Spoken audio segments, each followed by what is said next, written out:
हर खबर पर होगी आपकी पकड़। डाउनलोड कीजिए एबीपी लाइव ऐप।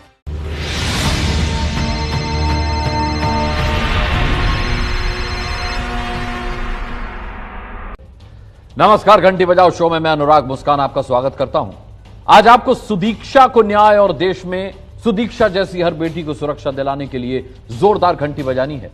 27 जून 2018 को हमने अपने इसी शो में यूपी की जिस बेटी की कहानी राष्ट्र निर्माण की प्रेरणा के तौर पर दिखाई थी, अमेरिका में 4.25 करोड़ की स्कॉलरशिप पाकर पढ़ने गई वही बेटी कल यूपी के बुलंदशहर में भाई के साथ बाइक पर बैठकर आते हुए आरोप है मनचलों के कारण हुए हादसे में अपनी जान गंवा देती है। और परिवार के आरोप पर तुरंत जांच की जगह पुलिस प्रशासन सुदीक्षा की मौत को सिर्फ एक सड़क हादसा बताने में जुट जाता है।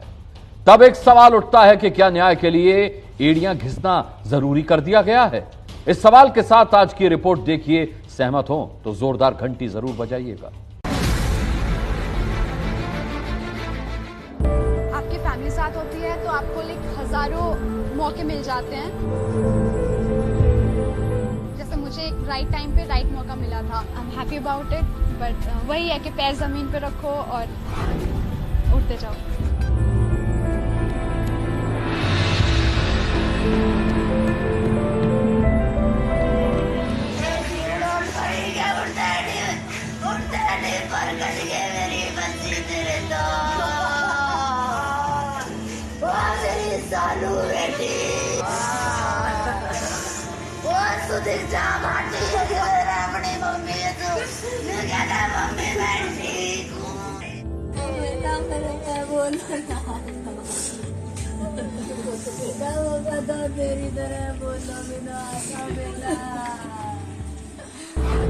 जब हरियाली सी देखते थे कहीं भी पेड़ों की, बोले पापा 30 तक तो पढ़ना है, 20 तक कमाना और 50 के बाद में एक शिक्षण संस्थान ऐसी खोलनी है जहाँ में बच्चे पढ़ें और एक संग्रहालय की तरह बनाना है जहाँ बच्चे पढ़ें और यहीं पर रहें आश्रम के तरीका से। सब सपने धरे रह गए। मेरे तो तारा बुझ गया। मैं चाहता हूँ किसी और का तारा ना बुझे।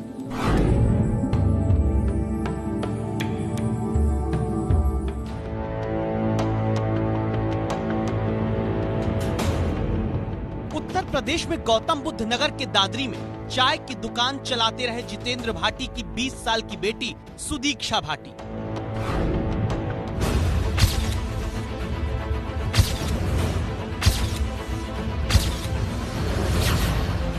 जिसने अपने लिए, अपने परिवार के लिए, अपने गांव के लिए, देश की बेटियों के लिए सपने देखे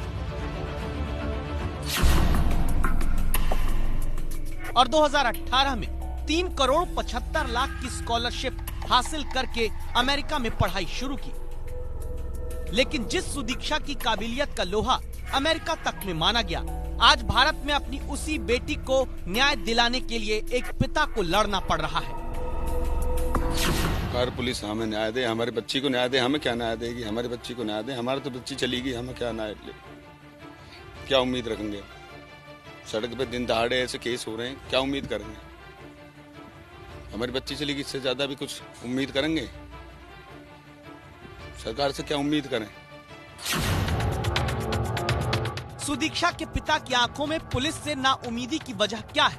पहली वजह है वो आरोप जो परिवार लगाता है। आरोप ये कि बुलंदशहर में बाइक पर बैठकर आती सुदीक्षा सड़क पर मनचलों की हरकत के कारण अपनी जिंदगी गंवा देती है।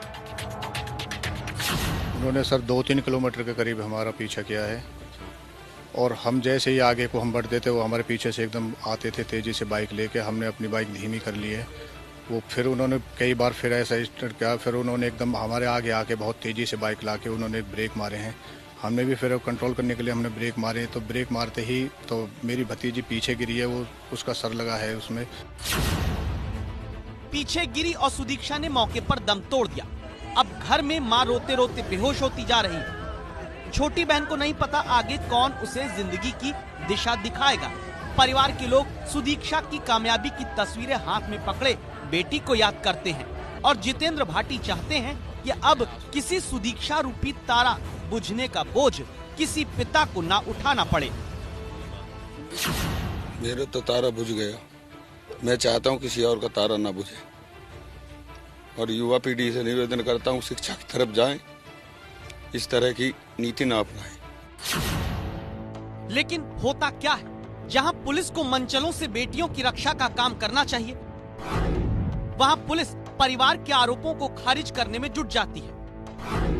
जहां पुलिस को जांच करके आरोपी मनचलों की तलाश करनी चाहिए, वहां पुलिस सुदीक्षा की मौत को जांच से पहले ही रोड एक्सीडेंट बताकर पल्ला झाड़ने लगती है।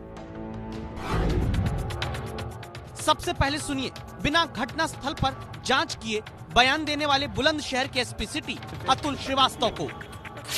भाई से और स्थानीय लोगों से जो प्रत्यक्षदर्शी थे उन्होंने पूछताछ की गई तो उन्होंने ये बताया कि सामने से एक बुलेट मोटरसाइकिल जा रही थी। ट्रैफिक के कारण बुलेट मोटरसाइकिल ने अचानक ब्रेक लिया। ब्रेक लेने के बाद ये मोटरसाइकिल जिसमें भाई बहन थे वो जा करके उससे टकराई और टकराने के बाद लड़की की गिरने से दुखद मृत्यु हो गई। और अब सुनिए बिना घटना स्थल पर गए, बिना किसी जांच के, सिर्फ कुछ लोगों से बात करके सुदीक्षा की मौत के लिए आरोपी मनचलों को बरी करके सुदीक्षा की मौत पर रोड एक्सीडेंट की मुहर लगाने वाले बुलंदशहर के डीएम रविंद्र कुमार को। कुछ लोगों द्वारा यह भ्रांति फैलाई जा रही थी कि वो अपने चाचा के साथ अपने घर से अपने मामा के यहाँ जा रहे थे, जिस दौरान कुछ लड़कों द्वारा ईव टीजिंग कर दिया गया और एक्सीडेंट हो गई और उनकी मौत हो गई। उसके संदर्भ में मौके पर उपस्थित लोगों एवं कुछ और लोग जिनके पास सच्ची जानकारी थी उनसे वार्ता की गई, जिसमें पता लगा कि वह अपने छोटे भाई जो कि नाबालिग थे उनके साथ बाइक में बैठ के अपने मामा के घर जा रही थी। रास्ते में ट्रैफिक के कारण आगे एक बाइक रुकी और इनका भाई इनके बाइक को संभाल नहीं पाया तो इनकी बाइक आगे वाले बाइक से टकरा गई, जिसमें ये गिर पड़ी, इनको चोट आया। पुलिस का फोकस परिवार के आरोपों पर जांच से ज्यादा अपनी छवि बचाने में लगा दिखता है। तभी तो परिवार कहता है मनचले बुलेट से पीछा कर रहे थे। एसपी डीएम कहते हैं छेड़खानी की बात तो भ्रांति है। परिवार कहता है जानबूझकर मनचलों ने ब्रेक लगाया। एसपी डीएम कहते हैं ट्रैफिक के कारण बुलेट रुकी थी। परिवार कहता है मनचलों के कारण सुदीक्षा की मौत हुई। एसपी डीएम कहते हैं नाबालिग भाई सुदीक्षा की बाइक संभाल नहीं पाया। इसलिए पूछना जरूरी हो गया, क्या न्याय के लिए हर बार घिसटना आम आदमी का जरूरी हो गया है? उसमें दिखा रही है कि बाइक मेरा भतीजा चला रहा, मेरा भतीजा बाइक चला रहा है, मेरा भाई बाइक चला रहा है। मुलजिम को आप देख नहीं रहे, जिसने स्टैंड करके उनको गिराया है, उनको गिराया गया है। क्या वाकई जांच से पहले इंसाफ को नकारा गया? क्योंकि डीएम बुलंदशहर ने प्रेस कॉन्फ्रेंस करके मंगलवार सुबह कहा कि 10 अगस्त की सुबह जब बुलंदशहर में घटना हुई तब तो परिवार ने किसी छेड़खानी की बात कही ही नहीं थी। तो हमने खोजा 10 अगस्त की इस तस्वीर को, जब सुदीक्षा का परिवार बुलंदशहर के मुर्दा घर के बाहर रोते हुए अपनी बेटी के शव का इंतजार कर रहा था और तभी सुदीक्षा के चाचा ने ये बयान दिया था। ओवर टाइम कई बार करा मनचले, हाँ वो करा था मनचले होते हुए लड़की को देखे आगे पीछे करते हो, तो ऐसा कर रहा था। ये ऐसा हुआ आगे बाइक आगे निकाल, आगे कभी आगे निकाल रहे, कभी आगे निकाल रहे थे, कभी पीछे कर रहे थे, कभी आगे पीछे निकाल देते हम। यानी सुदीक्षा का परिवार सोमवार से लेकर मंगलवार तक लगातार आरोप लगा रहा है कि उनकी बेटी सुदीक्षा की जान मनचलों के कारण गई है। बोले तो रोड एक्सीडेंट हो गया है। रोड एक्सीडेंट ऐसे ही हो जाता है, चलती चलती बाइक अपना गिर जाते हैं दोनों सवारी, ये एक्सीडेंट करा गया है। एबीपी न्यूज ने देश में सबसे पहले आज सुबह अपने कार्यक्रम नमस्ते भारत में इस मुद्दे को उठाया। आपको आगे रखने वाले आपके चैनल ने अपनी जिम्मेदारी समझी, एक एक बात की पड़ताल की। संवाददाता अभिषेक रावत और इंद्रजीत राय ने परिवार और पुलिस के दावों का सच जानने का काम किया, इसीलिए ये रिपोर्ट आप जरूर देखिए।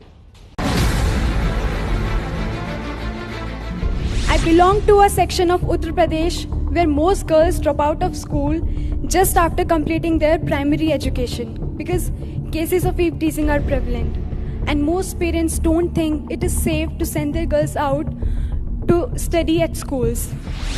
सुदीक्षा ने जिस डर को तोड़कर अमेरिका में स्कॉलरशिप के दम पर पढ़ाई की उड़ान भरी, क्या वही डर कोरोना के संकट काल में अमेरिका से वापस घर आकर दोबारा अमेरिका जाने के 10 दिन पहले सुदीक्षा की मौत का कारण बन गया?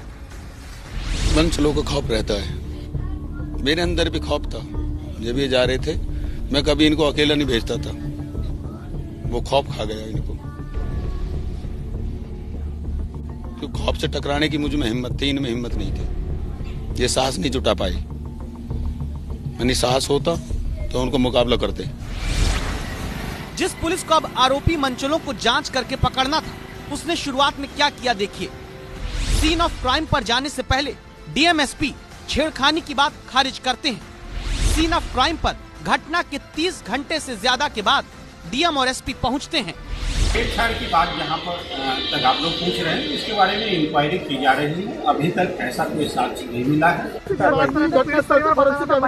लेकिन उसका चश्मा अभी मैं मौके पे आया हूँ, मुझे देखने तो दीजिए।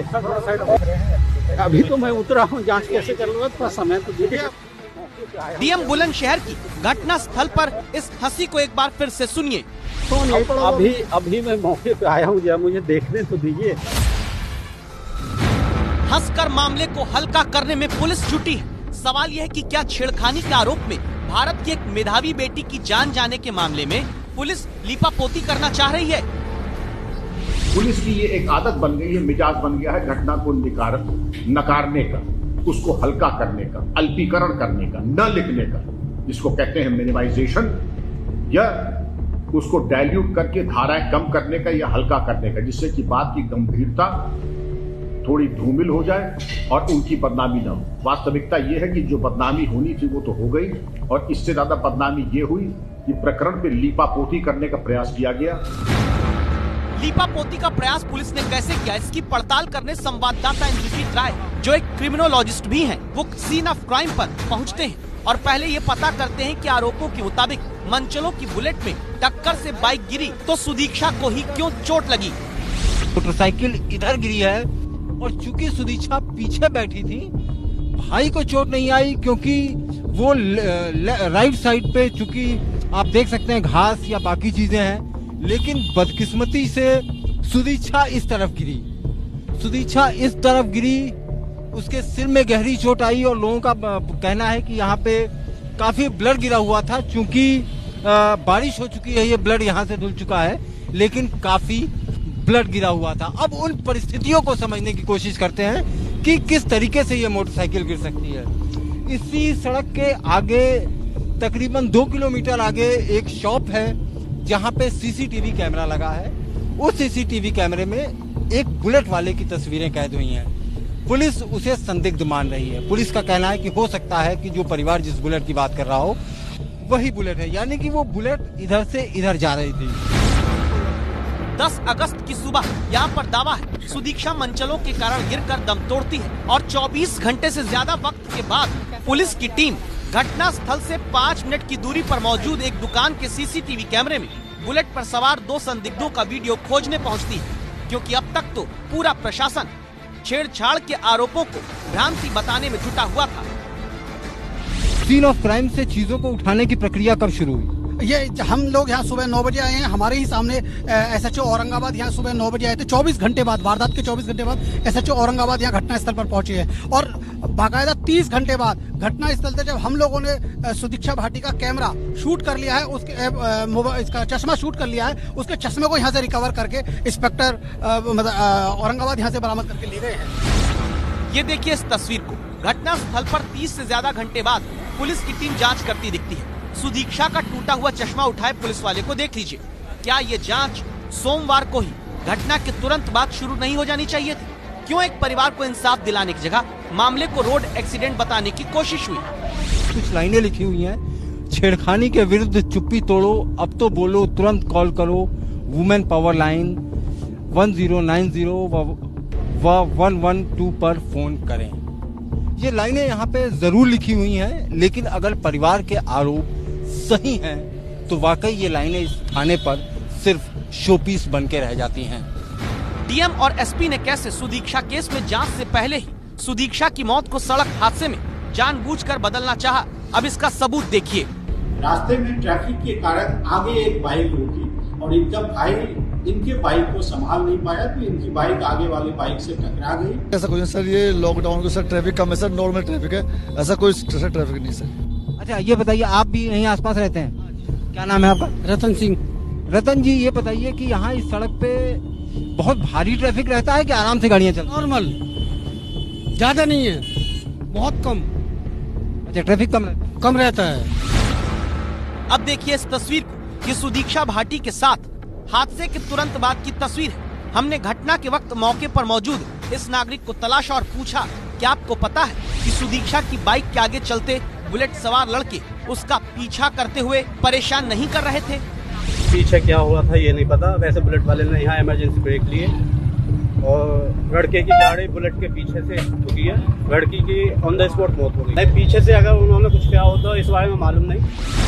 यानी चश्मदीद तक को नहीं पता कि पीछे क्या हुआ, लेकिन फिर भी बुलंदशहर के डीएम और एसपी सिटी ने एक पिता को तुरंत न्याय दिलाने की जगह, जांच करने की जगह मामले को खारिज करना चाहा। जानबूझकर मर्डर, सीधा जानबूझकर मर्डर, हत्या, एक्सीडेंट नहीं है, हत्या है। इसीलिए आज एबीपी न्यूज की राय है, सुदीक्षा की मौत के मामले में लापरवाही करने वाले डीएम और एसपी पर तुरंत कार्रवाई हो, मामले की जांच उच्च अधिकारियों से कराई जाए, आरोपी मंचलों पर संगीन धाराओं में केस चलाया जाए, हर जिले के थाने में मजनुओं की पहचान का बड़ा अभियान पुलिस चलाए। आप इस राय से सहमत हैं तो 8422840000 पर मिस्ड कॉल देकर आवाज उठाइए, घंटी बजाइए।